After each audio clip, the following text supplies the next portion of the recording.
ये एशिया का सबसे बड़ा अस्पताल, वर्ल्ड का सेकंड लार्जेस्ट हॉस्पिटल है पीएमसीएच, जो कि पटना में है। इसके अंदर 5500 बेड बनाने की तैयारी की जा रही है और इसकी कुल लागत, जो कुल बजट है, वो 5500 करोड़ की है।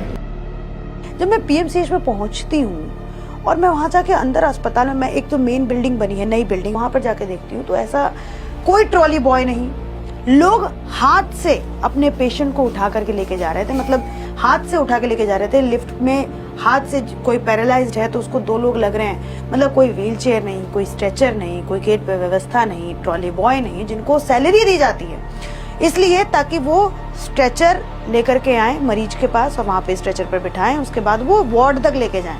इतना बड़ा अस्पताल है, मतलब 5500 बेड का, लेकिन वहाँ पे ऐसी व्यवस्था मैं जब देखी तो मैं शॉक रह गई। और जब मैं अंदर इमरजेंसी वार्ड में गई तो मैंने देखा कि एक औरत है, वो अपनी बेटी को लेके ज़मीन पर पड़ी हुई है, उसका बेटा है। मैंने उससे पूछा कि क्या हुआ इनको, तो उन्होंने मुझे बताया कि एक दिन पहले उसने कुछ दवाइयाँ खा ली थी, उसके बाद वो इमरजेंसी में उसने भर्ती किया, उसके बाद डॉक्टर्स ने शायद ध्यान नहीं दिया होगा जिसकी वजह से उसकी जान चली गई। उसको शायद वेंटिलेटर की ज़रूरत थी या फिर बेड की ज़रूरत थी जो उसको नहीं मिला, उसके बाद जान चली गई।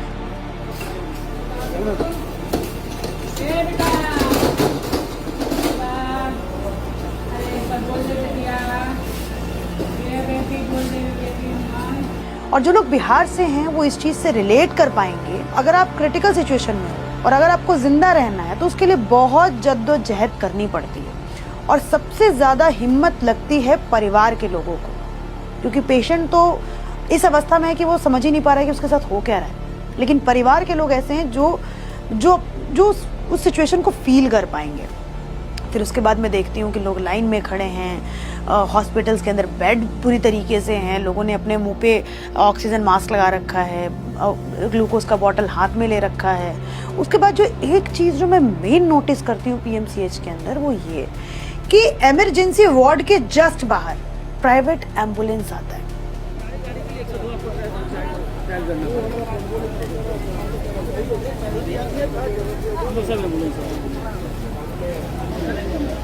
और ये मना है।